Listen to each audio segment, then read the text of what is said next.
Muito boa tarde, Gamescom LATAM. Hello, Gamescom LATAM. Folks, I'm so happy to be here with you guys, and I hope you guys are excited as well and enjoying the largest gaming event in LATAM.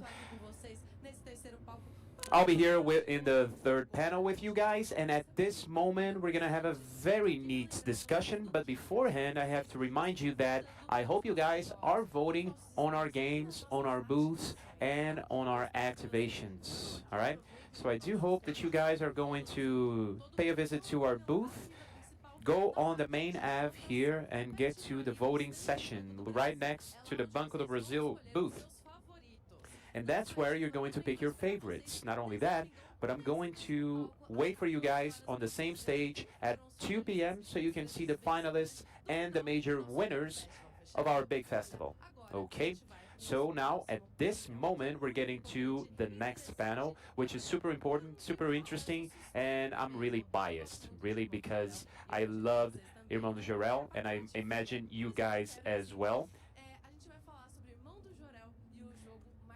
We're going to talk about the most important game in the galaxy. We're going to talk about the cultural nuances that they had to incorporate on the localization of this multilingual game. And they are going to share some data and information on how to do that localization precisely so they can have a proper process and, of course, having success not only in Brazil but all over the world. After all, we're talking about a globalized world, right? And we have to, pay attention to that as well.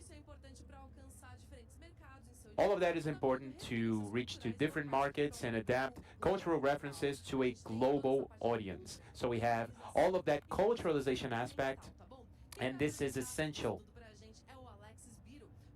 Alexis, BizDev from his company, is going to introduce that to us. And we're going to hear from Jandê, the founder of Double Dash Studios as well. So let's hear from our representatives. Yes, folks, come up here.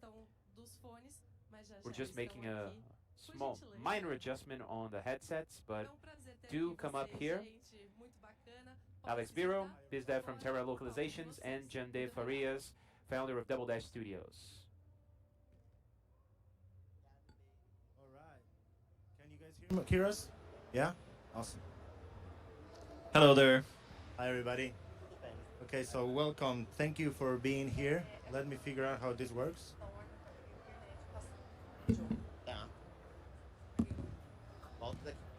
There we go. So allow us to welcome you to talk cultural aspects in a multilingual game with Irmão do Jorel. So a little bit about us. Can you hear me? Yeah, I can. Yeah. Okay. Because mine is in a different channel, so I'm listening the other. Okay. the other. Okay. So I'm a little bit confused. O meu tá em outro canal. Eu tô escutando outro. Canal 7. There you go. Okay. Okay. Cool. So I'm Jandê Farias. I'm from Double Dash Studios. We developed Irmão do Jorel, and Jorel's brother, and the most important game of the galaxy. And Double Dash Studios has been around for 10 years now. Sorry. No, I didn't yet. Okay. And we're going to talk a little bit about how we work together with the localization of such a beloved IP and a game that we were working since 2020. Yeah. So a little bit about me, and we'll jump right into what's important here, the case study about the game. I'm Alexis Biro. I'm from Buenos Aires, Argentina. I've been working in the gaming industry since 2018, in some form or another, and been with Terra since 2020. But a little bit about Double Dash. Yeah, well, we've been around since 2015, I think. That's actually the first time that we came to a big festival in 2015, and we had never missed since. So this is our 10th. Yeah, well, we had the pandemic and everything, but we've been around for a long time, and we've worked with a lot of different IPs and a lot of different companies. So working with Jorel's brother wasn't that new for us because we have worked with IPs from other companies. But it was the first time that we had such a huge game that wasn't like for a web browser or something like that, Right. and that we needed so much that we had so much dialogue. So a little bit about Terra, who we are.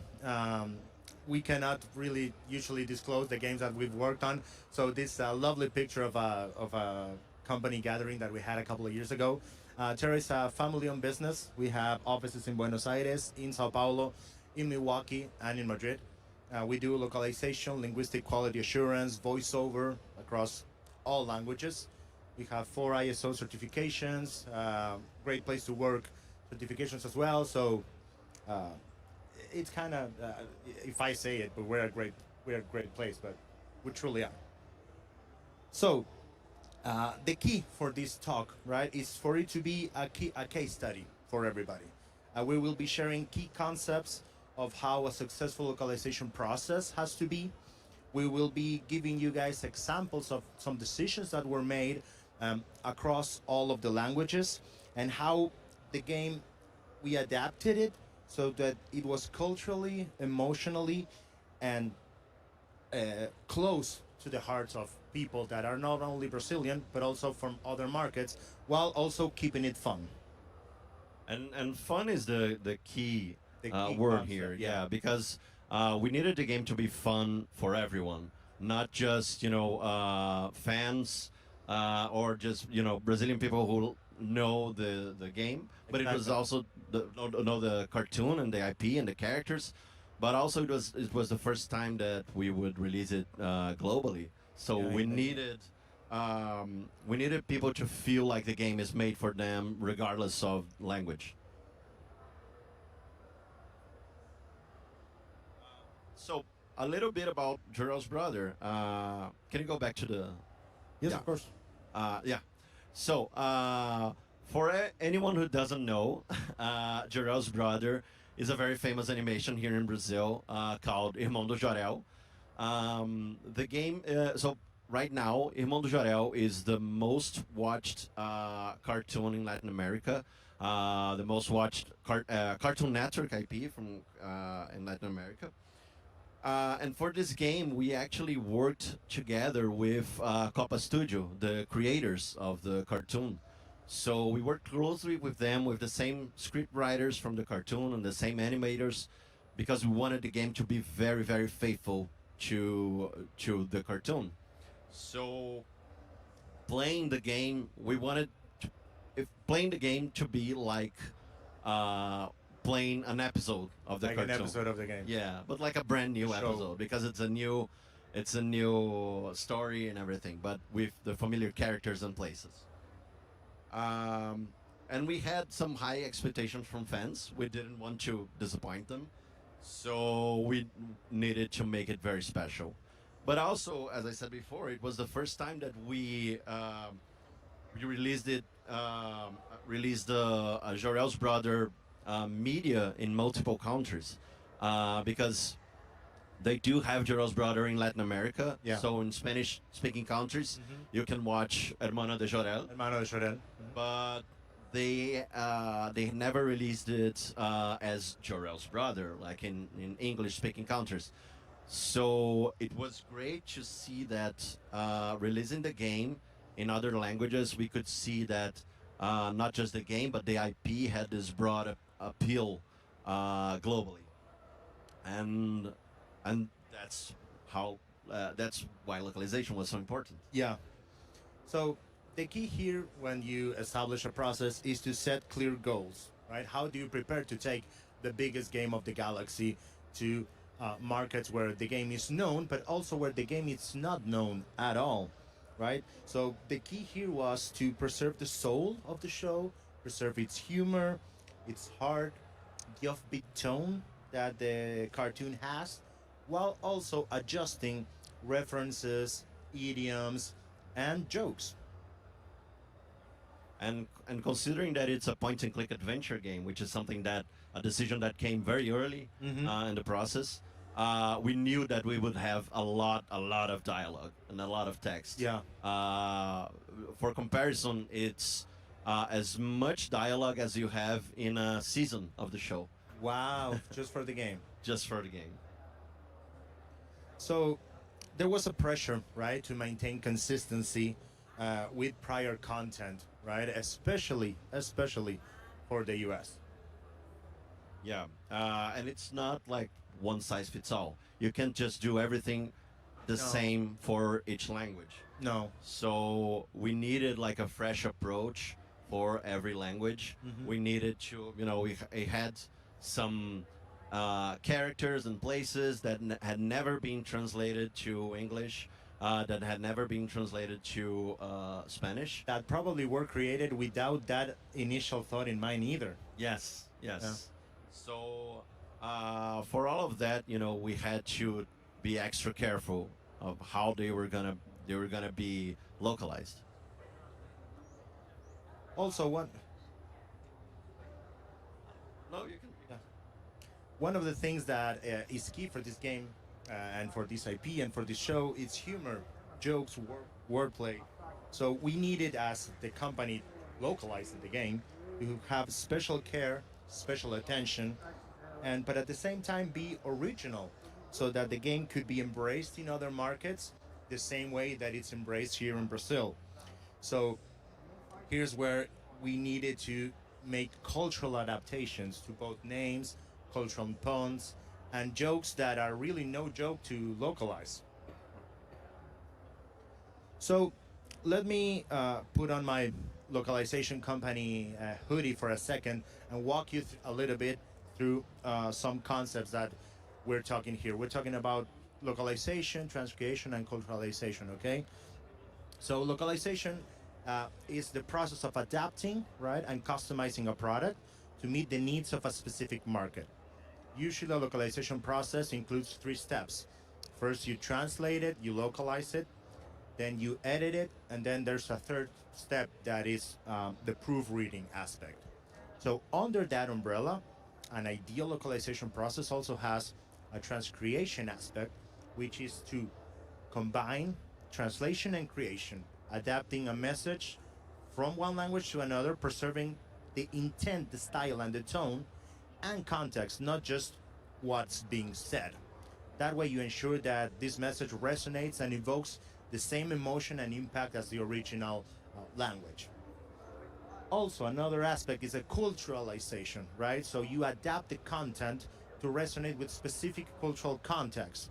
Now, this goes beyond just words, beyond just what is being said, again, always.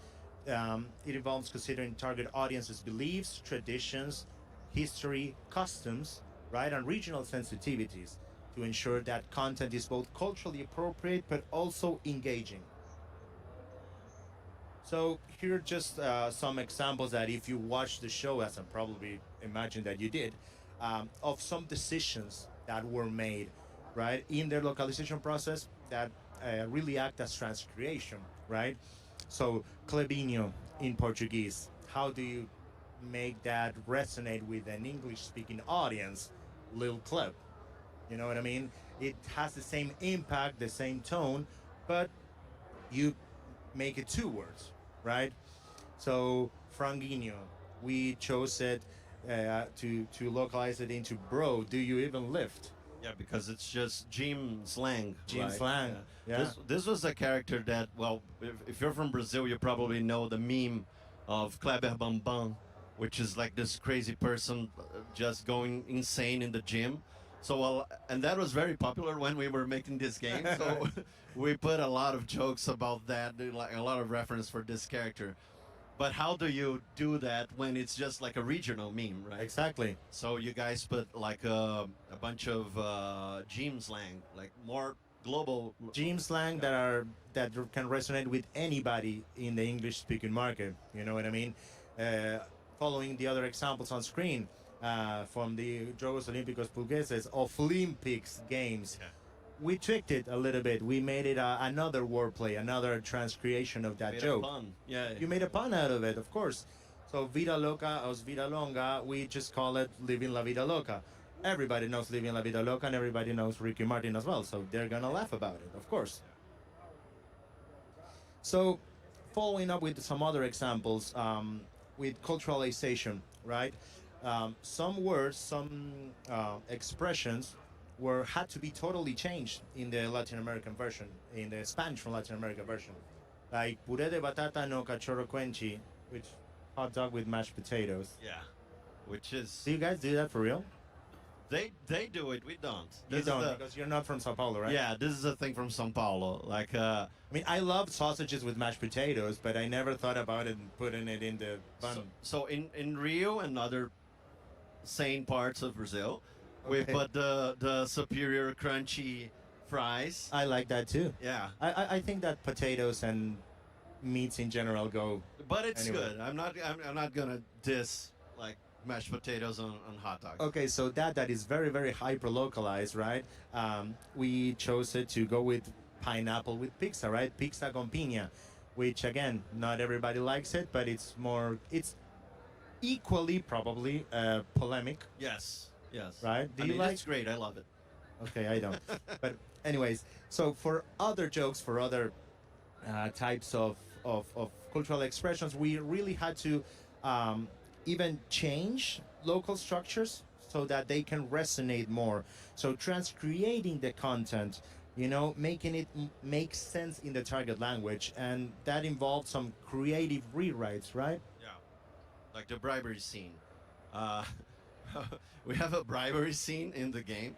For everyone who's familiar with the cartoon, you know that every policeman or military in Jorel's brother's world is a clown. Like, and there's this clown called Rambozo. Boso, It's Rambo with Bozo. Rambo. And there's a scene where he doesn't let you do something and you have to bribe him, and he's like doing those things that is like, oh, maybe you gotta bribe me or something. But in Portuguese we used faz-me rir, which is like make me laugh, or Right. give me a smile or something. Yeah. Which makes a lot of sense in the context of the game, because what you actually have to do is not giving money, but to tell him a joke. You gotta tell him a joke, and he's gonna, oh, okay, now you can go. Yeah, you make it work. I mean, in Spanish, the same, right? Comprarme con una sonrisa. If you bought me with I'm sold with your smile. That's something that you say, I don't know, to an enamorada or to a kid, but it conveys the same message. Yeah, and there's the smile thing that makes Exactly. sense with the With the joke, clown. with telling a joke, and in English it was payoff. Payoff, Which yeah. has pay in there, so there's like this idea of a bribe, and also payoff is the butt of the joke, Exactly. the punchline. The punchline. So you gotta give him a punchline. Which was insane that you guys were, were able to do this. We have creative folks. When you see the presentation again, we have the credits of the people that shared those examples. So thank you, everybody who worked in the game. So for languages that were already localized and translating it into other territories, so for Spanish, we really aligned with the dubbing of the cartoon. Yeah. But for English, we really had to basically start fresh. Yes. I mean, some of the characters, like the main characters, the guys at Copa Studio, they already had names for them, because they had like some, for marketing purposes. Right. They had names for like the main characters, Jorel's brother, his dad, his mom, like the main characters. But for secondary characters, and there are a lot in our game, they hadn't any names for them, so we just had to make them up, and we had everything with the okay of the creator. Yeah, so important. Let's see some of them. Yeah. So some of them are really easy, like the dad, Seu Edson. In English it's Ed, and in Spanish, in the show, you can watch it in Spanish, it's Señor Edson. Señor Edson. The grandmas, that's the fun one, because in Portuguese is Vovó Juju and Vovó Gigi, which is just like Grandma Juju. Grandma, yeah. But since they have such different personalities, Yeah. it makes sense that you change it to Granny Juju, because Right. she's cute Or and nice, endearing. and Grandma Gigi because she's like the matriarch and she's like more tough and everything. And that also reflects in Spanish. Yeah. with Yeah, yeah. Abuelita Juju and Abuela. And your abuela, yeah. And she's like she looks like she's smoking, but that's a lollipop, right? Yeah, that's a lollipop. I mean, uh, it is a lollipop. Yeah, sort of. And well, you have some that works in every language, like Rambozo. Ramboso, yeah. Rambo, it's like famous all around the world, and Bozo, like everyone knows Bozo. Yeah. Like it's an international clown. Clown, yeah. So Rambozo makes a lot of sense. But you have some weird ones like Beto Caixinhos, which you just literally translated, right? Yeah, Beto Beto Ricitos, yeah, that's literal. Yeah, it worked. It worked. Locks. But Bobby Goldilocks, it's like You have that reference. you have the reference of the fable, and Bobby also comes from Robert, like Beto. Uh-huh. Roberto. Exactly. Roberto Beto, Yeah. yeah. And Venceslau is crazy, because that's something that came from Copa Studio, from the creators. Oh, And Venceslau, in the character in the show, he has like this clown sona. He's also a clown. He was a clown or something. I love Clown Zone. I'm a Persona fan, so I appreciate that wordplay as well, yeah. And his clown sona was named Senor Mozzarella. Yeah. Senor Mozzarella or something like that. And for some reason they were like, oh no, don't translate Venceslau, just put Senor Mozzarella and Mr. Mozzarella, which is kind of crazy. But you know, we have stuff like that in Portuguese, like Daffy Duck is Patolino, and Yeah. Yeah. Bugs Bunny is Pernalonga, which doesn't make any sense. Yeah, I know that doesn't make sense, but yeah. So, I mean, as you can see, there are a lot of different corners to cover when you take a game globally. You need to be mindful of the IP. You need to be mindful of the studio's decisions, you know, that they make you follow. And us as a company have to be mindful of all of that with your guidance and with your help and working hand in hand, right? So that takes me a little bit of how to choose the right people, you know, to work in taking your game global.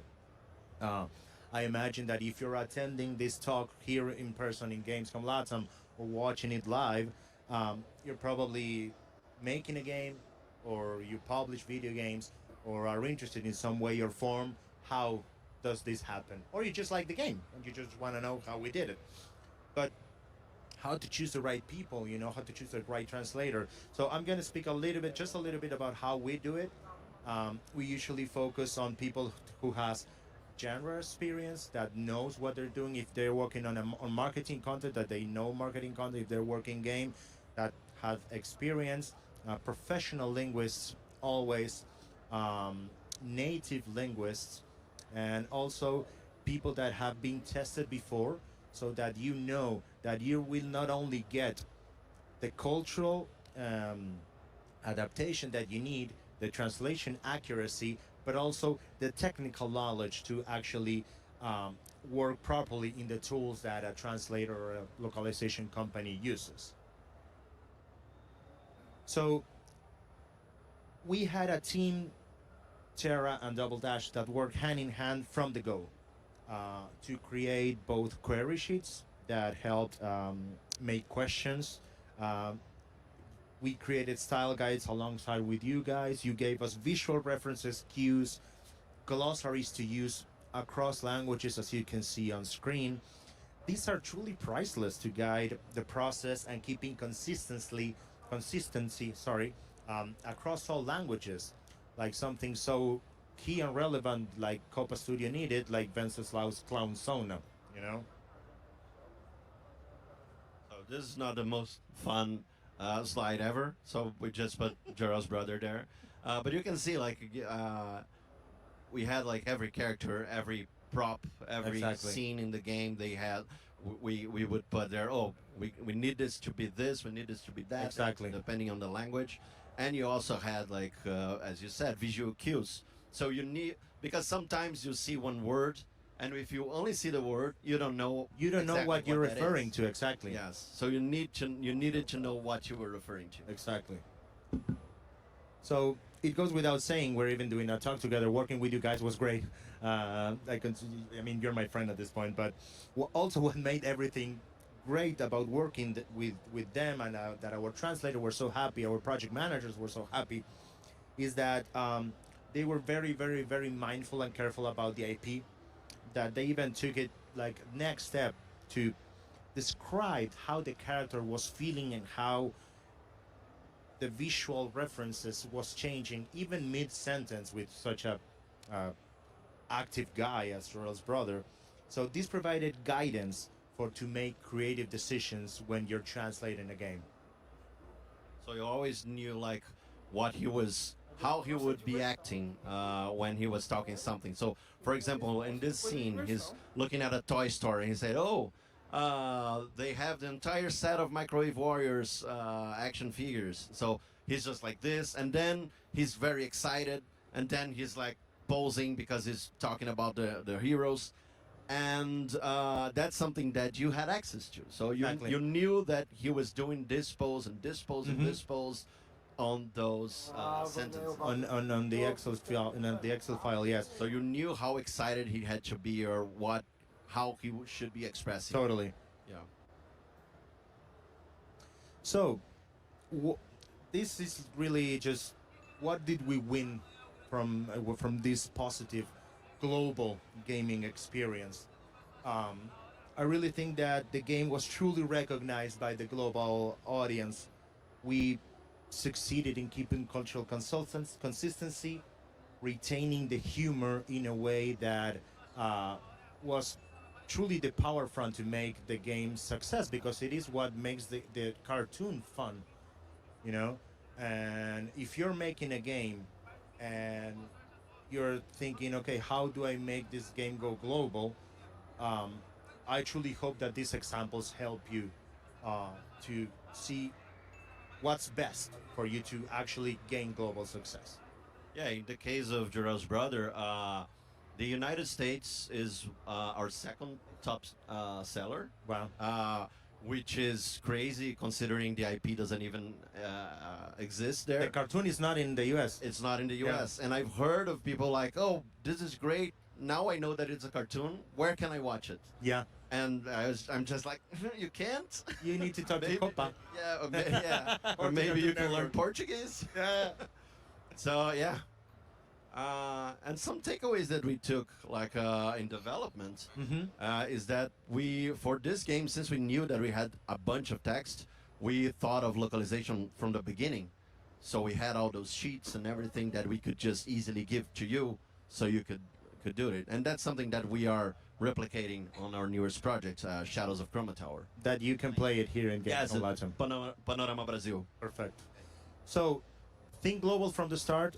Work with someone that understands your vision, that has clear communication channels, so that everybody is aligned. And don't be scared of big words like transcreation, culturalization. It's just all a part of the process. That if you have clear communication channels and someone to guide you through the process, your game is going to succeed. If we have time for questions, but you can also talk to us like outside or something. Yeah, of course. Nós temos tempo para perguntas, sim. Vou sentar aqui junto com vocês, inclusive. I'm going to sit here next to you, Vamos lá, então. A gente and here's our first question. Vocês informaram que os nomes You said that the characters' names, when they are adapted, they need care and attention with regard to the local culture. And of course, that's true. But have you ever received feedback from the audience about something that didn't work well? Maybe a name that didn't really sit right with a certain culture or anything like that? So no, actually no.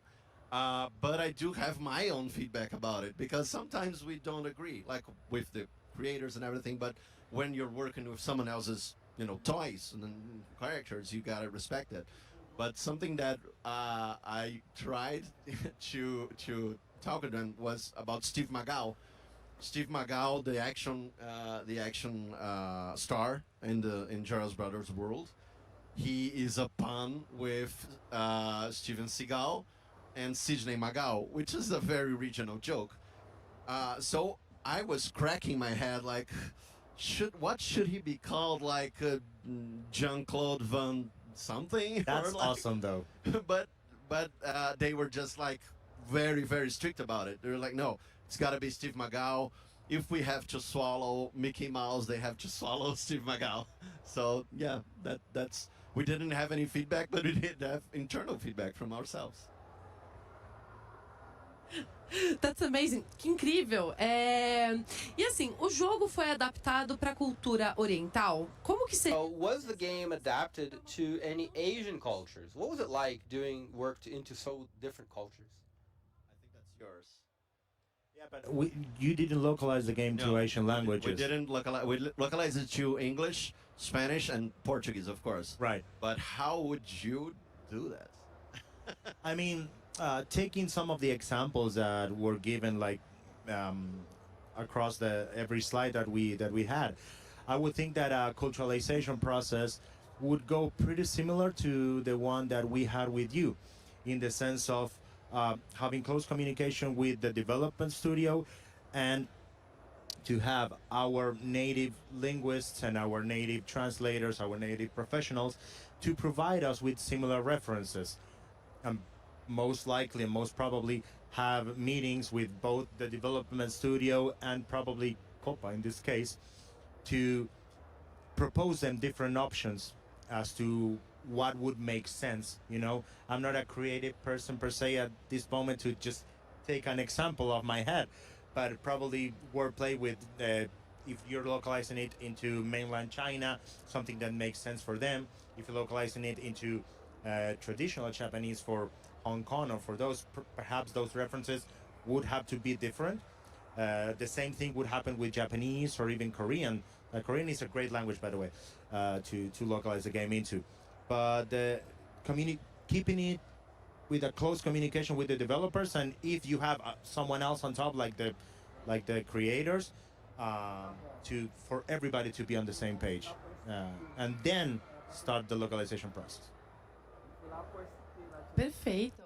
E assim, Excellent. vocês têm algum momento And específico que was vocês lembram, assim, there any specific essa time parte de that comes to localização mind for you now vocês, that was the funniest, quebrar mais a cabeça, where you assim, really pra had to bust your heads? Yeah, I know you mentioned momento, assim, that mas perfect teve example, algum momento que but realmente foi were marcante there pra any vocês? points that really struck you? You guys had to localize a rap, right? Yes, we had to localize the rap, There's which is a challenge. Yeah, because there's one of the characters that we wanted to put in the game was Cassius Clayton, which is in the cartoon he's voiced by Emicida, which is like this huge rapper here in Brazil, and famously in the cartoon he battles with Vovó Juju. But in the game, he does some rap with Jorel's brother. He's asking about Vovó Juju, and he's like, "Oh no, she's not here." And then he starts to rap, and Jorel's brother has to rap against him. And there's like, it's just like a back and forth. But you know, in Portuguese, we did it, you know, by ourselves, and then we were like, okay, now now do this. You gotta rhyme. You gotta keep the beat. You got. I mean, that's why having people that know what they're doing and that have a creative mindset, that's transcreation in total. You cannot rhyme the same words, the same, and for it to be the same impact as well. So we're very, very happy to have a set of great translators that really know how to actually localize a rap song. Que incrível, gente. Obrigada demais. E mais uma vez, parabéns. O Irmão do Jorel é o jogo mais importante da galáxia. É um Thank you. jogaço. Parabéns, e principalmente de mostrar a importância da localização pra gente, porque é algo que todo mundo precisa experimentar, não só o Irmão do Jorel, mas também os nossos jogos brasileiros. Muito obrigada e uma boa Gamescom LATAM pra vocês, gente. Obrigadão. Thank you everyone. Bye bye. Uma salva de palmas. Round of applause for them.